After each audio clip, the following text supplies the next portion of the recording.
Hello everyone. Today we're going to be working with the SubDS tools, and I usually don't go over it in my videos. I usually don't talk on the videos. So for in this case, I am going to, because I want you to understand the process, as this exercise is a bit more complicated than the last ones that we've done so far. So for you to understand better, I'm going to, from now on, talk over the videos, and some of the comments have been wanting me to do that. So the first thing that I want to do for this exercise is just to create some kind of guides. For this, I'm going to go to the top view.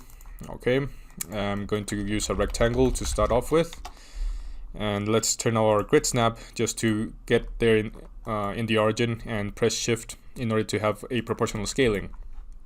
All right. Now the concept of this is that I want to create some kind of structures that can attach to each other. So let's go ahead and start for you to understand me better. Actually, I'm going to create an offset here. So just create this very basic guide, and let's offset these guys in order to have a bit more of guides for this exercise. So let's go for 6. No, that's too much. 4, 3. Let's go for 2.5 there, and hit the spacebar to repeat the last command. So 2.5 in the other direction too. So you have something like this. Now we're going to trim this guy here. All right. And let's just get rid of this midpoints here. Okay, cool. So now that we have our guide, our very basic guide, let's create a new layer called SubDS. And let's activate it just by clicking once in there. Actually, they're a bit too close, I think. Let's try something. Let's try a 2 for the offset. Let's try a 2 there. And still a little bit too big. 1.5. Make sure that your units are in meters, by the way. Alright, that looks a bit better. It looked too rough before, so let's select that guy and trim. Alright, so now that we have our guides, let's create the SubDS. And what I'm gonna do is just go over them by drawing, basically just drawing with a single SubD face tool here. And I'm going to go over like this. Alright. So I basically have this typology, and remember that with tap I can just see what's going on. Alright, and the same thing over there. Actually, I could just rotate it, right? So let's tap and let's rotate. Actually, let's copy.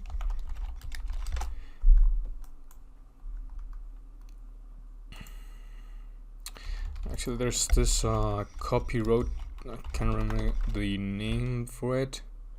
Rotate, there we go. Yeah, if you go into rotate, there's this copy option. All right. And actually, I need the midpoint here, so I'm gonna grab this rectangle and get area centroid so that I can have the midpoint right there. All right. Now let's hit and rotate, and let's go for copy yes, and I want to rotate this guys here like so. There we go.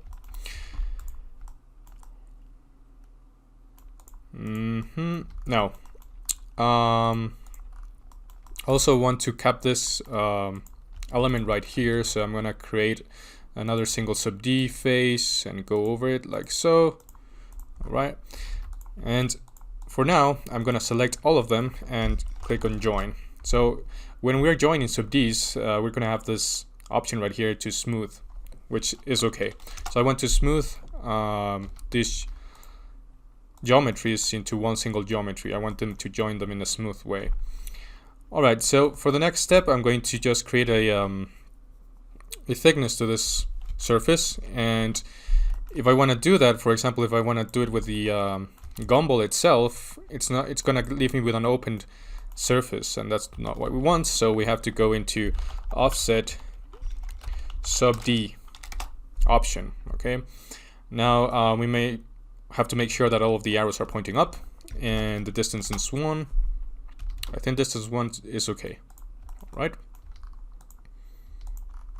Now let's drag this guy over here, and let's see if we can create something interesting out of this guy here.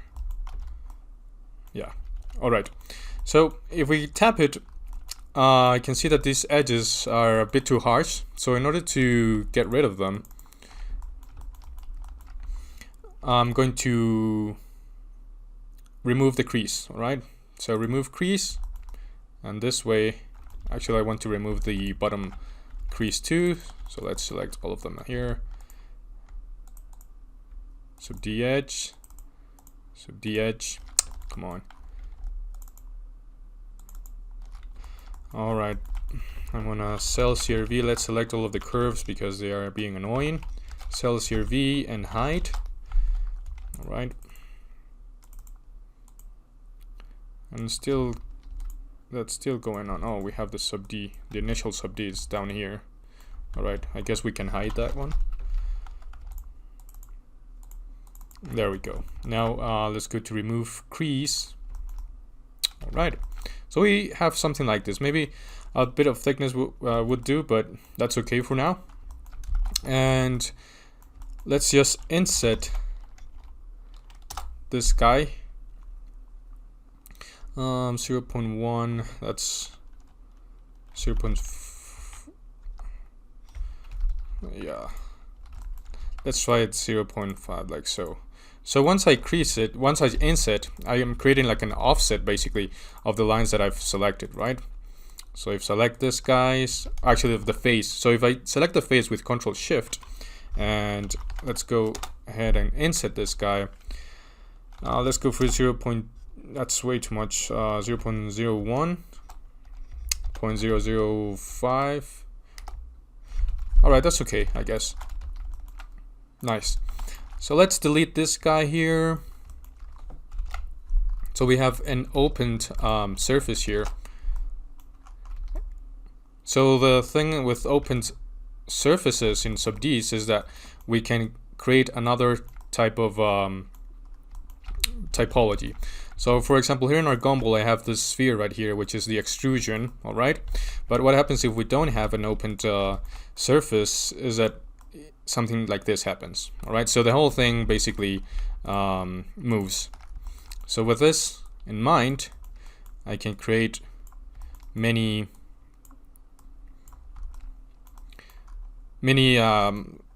segments, I guess. All right, and with the gumball, I'm gonna do everything with the gumball. I'm gonna create some kind of design here. And remember, if you're using the scaling factor of the gumball, while you're scaling, you can press Shift for a proportional scaling, or Control just to extrude that. All right, so Control plus Shift, we can create this kind of form. All right, and actually the whole thing needs to be a bit thicker, I guess. So actually we can do this with the gumball. Yeah, I'm gonna Control Z and make this thicker just with the scaling factor of the gumball, like this. And I actually want to get rid of this guys too. All right, why do I want to get rid of these guys? Because I basically want to connect this eventually in Grasshopper. So this is also a Grasshopper tutorial. So I'm just gonna create a very organic structure. All right, let's delete these guys like so, and let's pick this. And I have my grid snap on, so I'm like snapping to the to my grid. All right, something like so, and maybe this guy comes out of here. All right, so we have something like this, right? And also if we take in this, actually Control Z, if we take one of these and if we double click, we're going to get the whole ring here. If we Control Shift and double click, we're gonna get the whole ring. All right, we can scale this proportionally, so we have a little bit more of detail here with that bump there. All right, you could go ahead and create your own design. So by scaling and pressing Ctrl, I can create like this offset and have a bit more of a design there. All right, so that looks pretty nice, and you can still manipulate it with the gumball, right?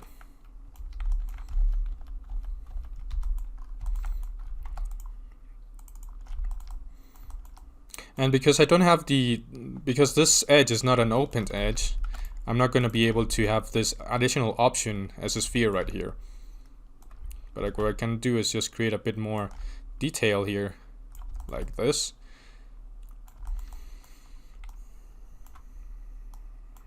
Just analyzing what other, I mean, if we make it too detailed, it's just going to look a bit too much. All right, so I guess this is okay. And if we take only these faces here and scale them, we can get a bit more of a distance there to cover, so that this element wouldn't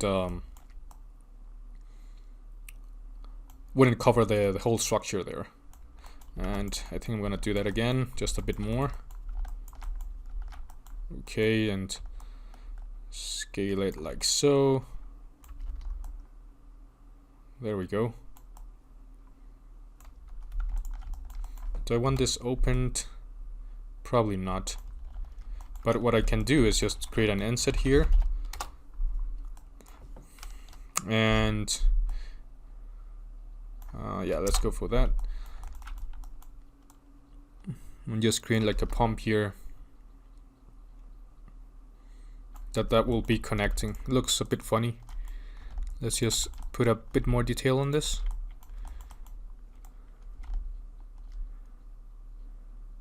Actually, let's I don't want to close it. I think that's okay. Or maybe let's open this guy here.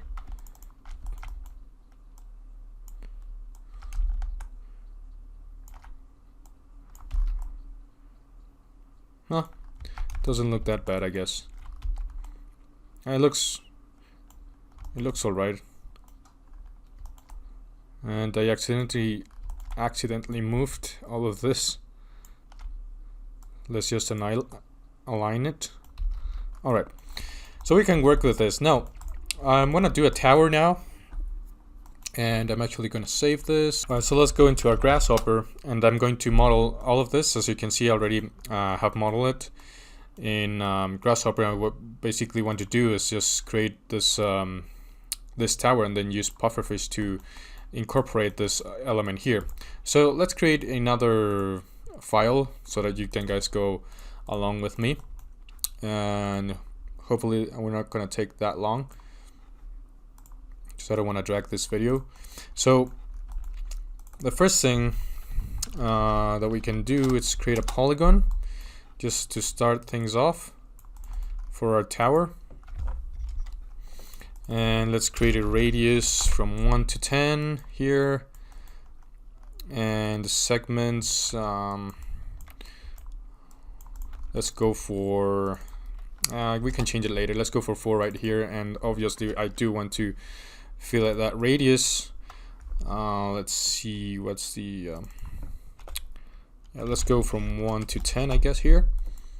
Alright, so let's connect all of these guys, and obviously the radius, it's a bit too small, so 1 to 100 preferably. There we go. Yeah, segments, let's try 6, and let's smoothen this corners up, because if I don't smooth them and I want to make a loft of my, or a single surface, I'm not going to be able to do it. So you're going to stand that better. Now let's create a series component.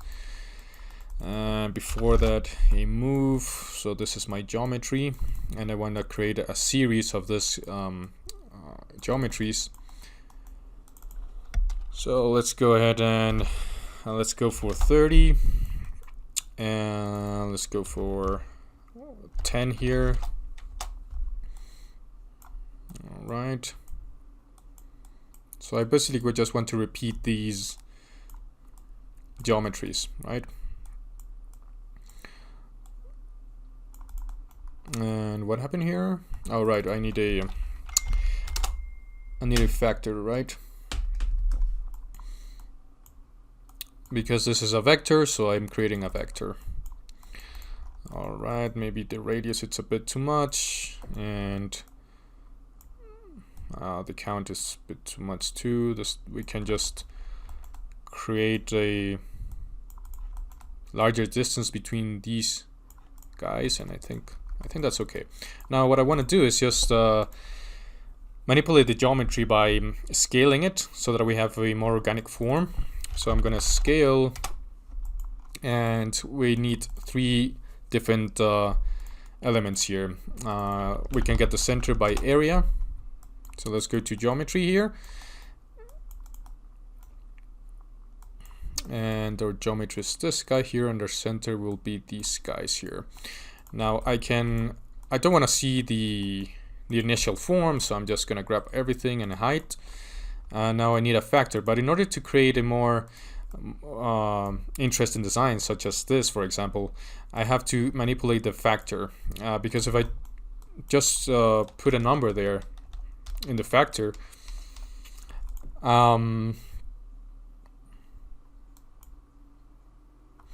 if I just put a number in the factor, it's not going to work. I mean, everything's going to scale. So I want to scale them in a different ways. So to do this, I'm going to use the graph mapper. Graph mapper. All right.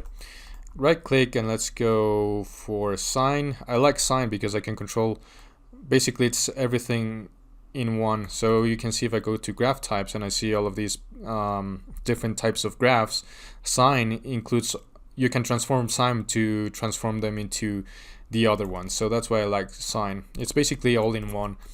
And sign graph mapper always needs a range, basically, so that it has an idea of how many of this geometries we want to manipulate. And the number of geometries, it's based on the count. All right, so I can use the count here, but remember that Grasshopper counts 0 as 1.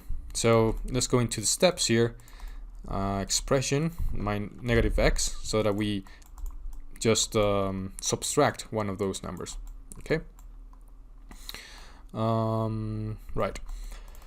Now I have to remap those numbers so that I can control them.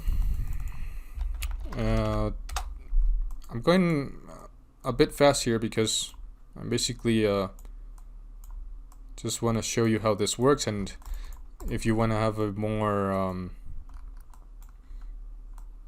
in detail explanation all of these components, you can tell me in the comments and I'll do it. Alright, so the value is basically this guy. I think it is, yeah, and I'm going to actually put these bifocals here. Not sure why these wires are orange at the moment. It's been a while since I opened the Grasshopper, but no problems, no biggie there. Actually, the scaling, let's use decimals for scaling, because scaling is usually read as 0 to 1. And I'm using the wrong, it's construct domain. Construct domain. There we go. Nope, not this one. There we go. Alright, so I'm gonna say that the minimum scale here is gonna be by 10%, the maximum is gonna be 90%, right? Alright, so I guess I messed up here in the steps. Let's go to expression and alright, right click expression. So it's negative x, my bad. It's x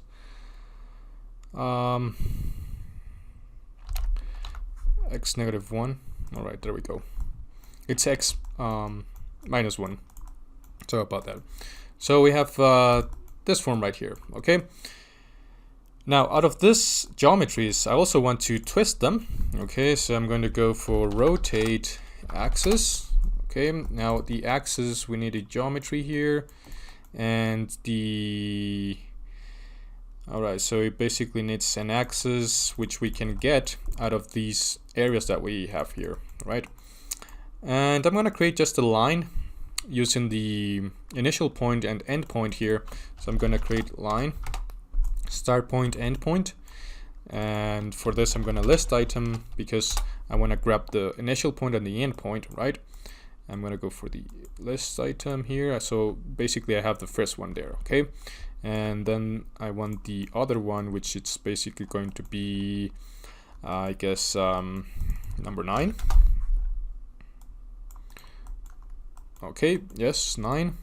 Remember that's 9. We have 10, right? But remember that Grasshopper counts 0 as 1, so 9. So here is our axis. Just by connecting these 2 points, it's very simple. Let's go for axis here, and let's height everything up again. There we go. All right, and maybe it's a bit too much difference here. Let's create something like this. All right. Now I can rotate this, guys, and by the angle. So I also want to play with the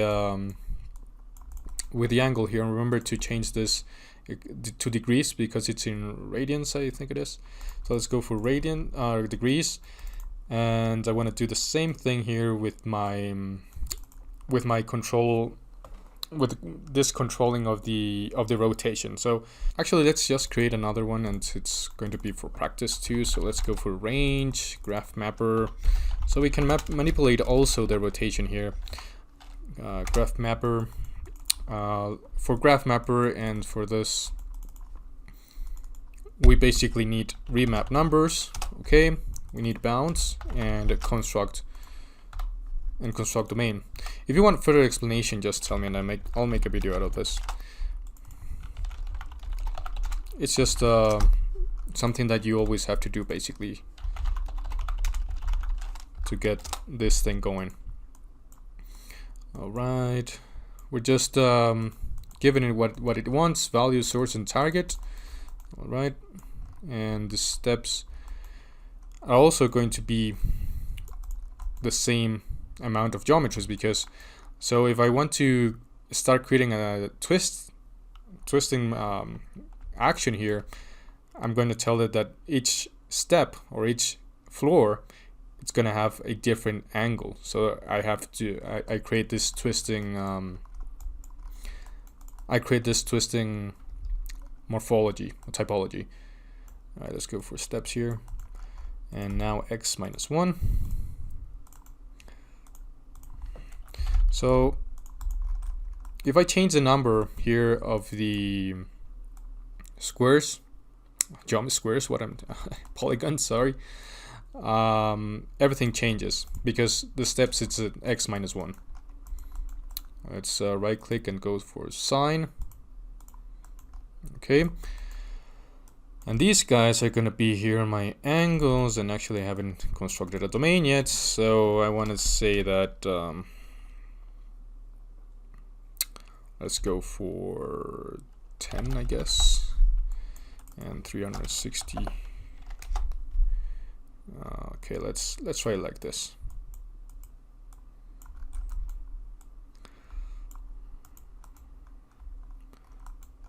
This is something happening. There we go. And now to appreciate what I'm doing here, I'm just going to create a loft, and I'm actually going to save it. Okay.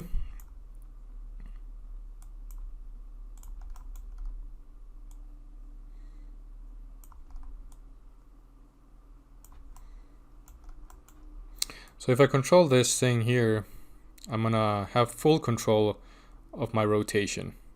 Okay, and actually not liking that much this typology. We can create something a bit more interesting, I guess.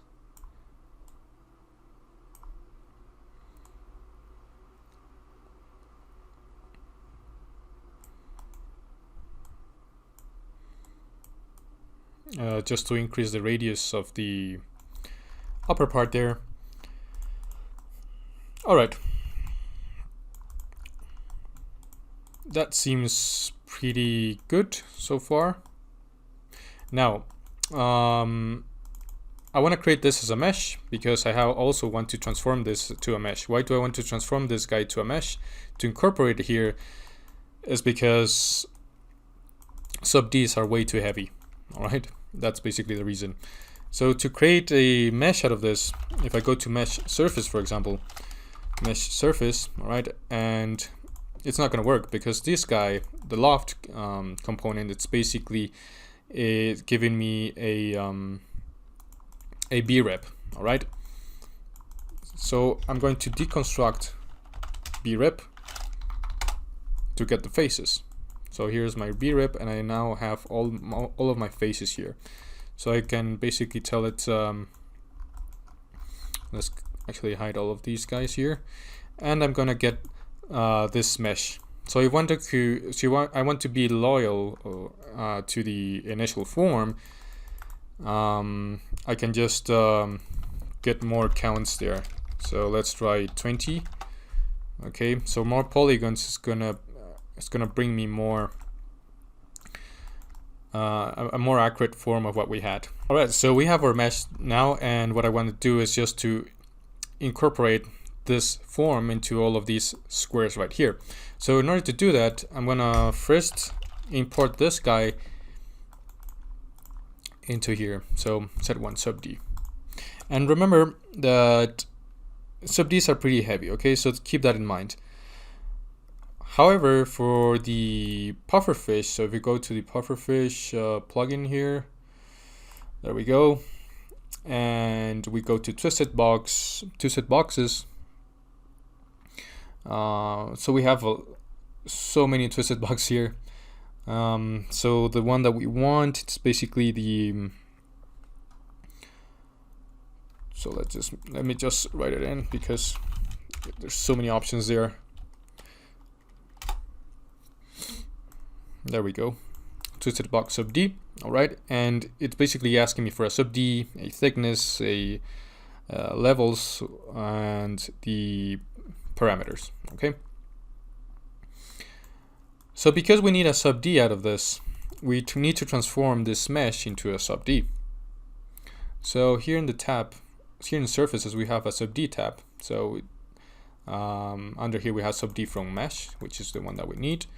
And we're gonna create this guy into a mesh, into a subd, and we'll just go ahead and put that right here. So it looks pretty decent now.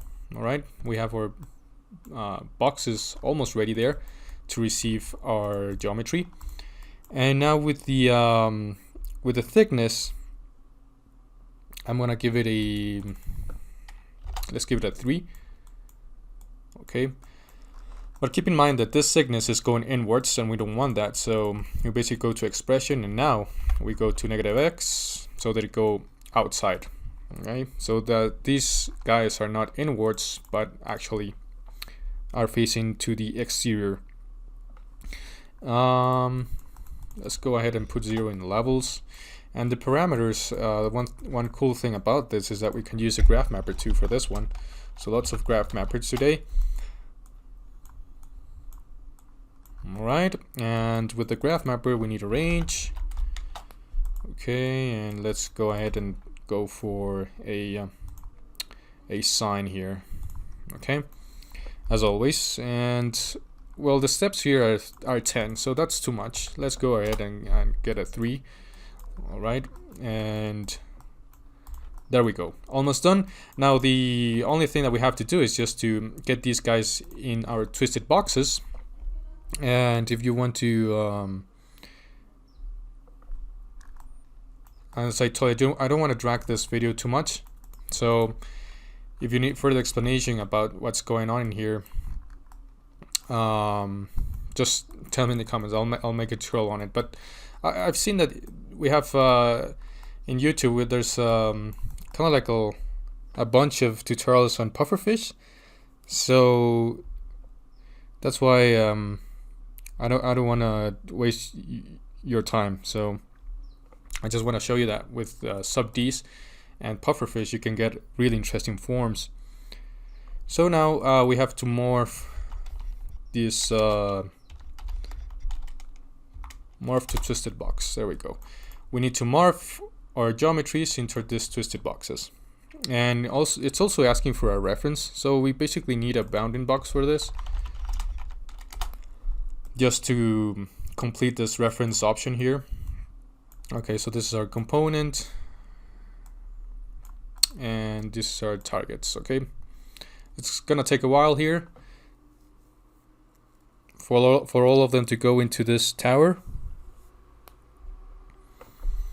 All right, let's have a closer look, and it looks pretty nice.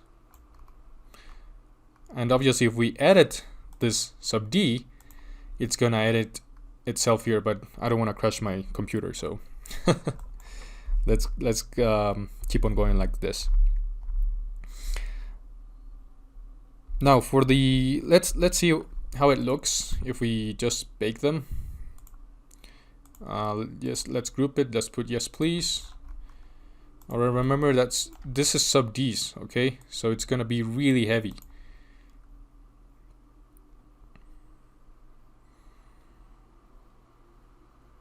Let's hope that we don't lose the info here. Okay, that looks nice.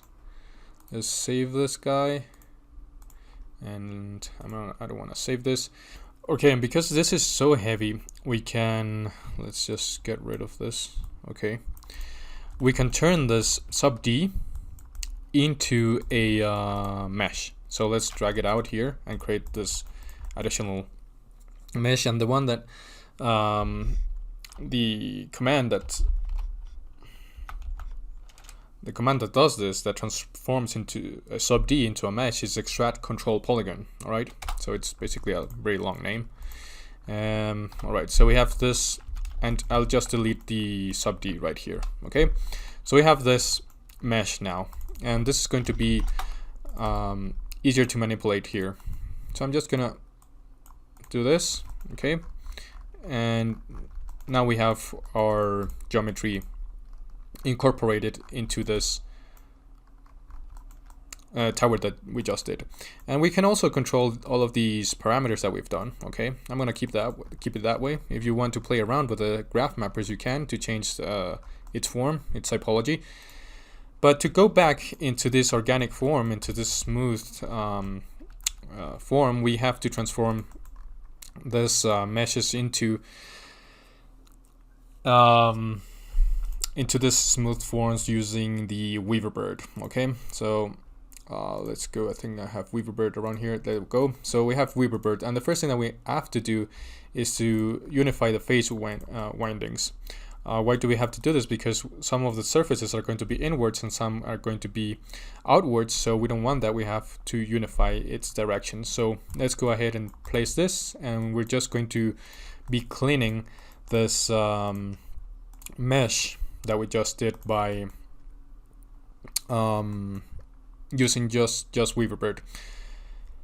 I'm gonna flatten this guy too, because I want all of these meshes to act as a single object. Okay, and now I also want to join its meshes and clean the combine and clean, and use the combine and clean, so that we have a really clean mesh object here, just with these parameters that we can find in this extract tab. All right, so basically I use these three because that's more or less the ones that we need.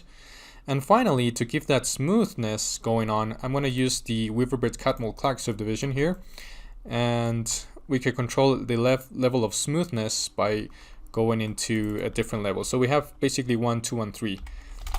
I'm going to go for the maximum, which is 3. Let it think for a while.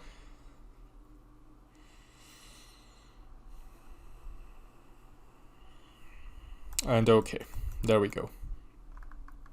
So you can see that it's taken this smoothen form again. So let's bake it now. It's much more lighter than having sub D's. Okay, and remember that extract polygon is the right command for this.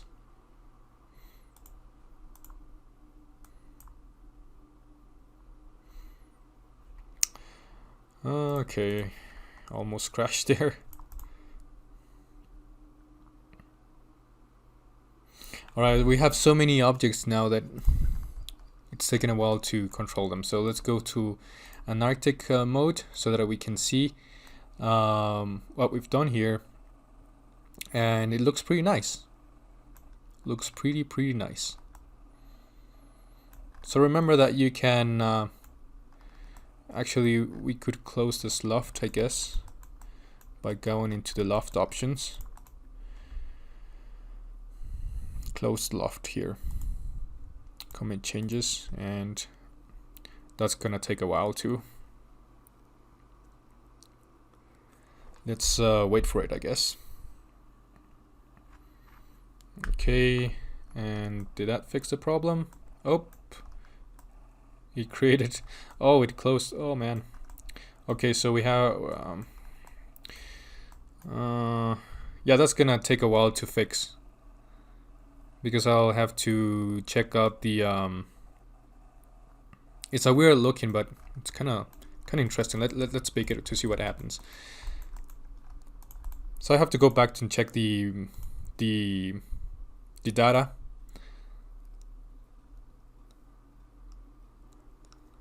I guess I have to flatten it somewhere so that it doesn't go all the way, or actually graft it so that it doesn't okay, so what it's doing right now is just that it's closing my topology like this. So it's trying to close the top part with the bottom part, okay? And to avoid this, I guess I'll have to use the graft, but I need a bit more time to fix that, right? And I don't want to drag this. And it's very heavy again. Okay, there we go. Let's go to a shaded mode. I just wanted to have a look at what happened here. And also go back to an opened Loft. Looks pretty nice actually. A happy accident. Oh yeah, and it didn't fix the problem. Okay, never mind. Oh, it looks wonderful. I didn't mean to do that, but it looks pretty cool.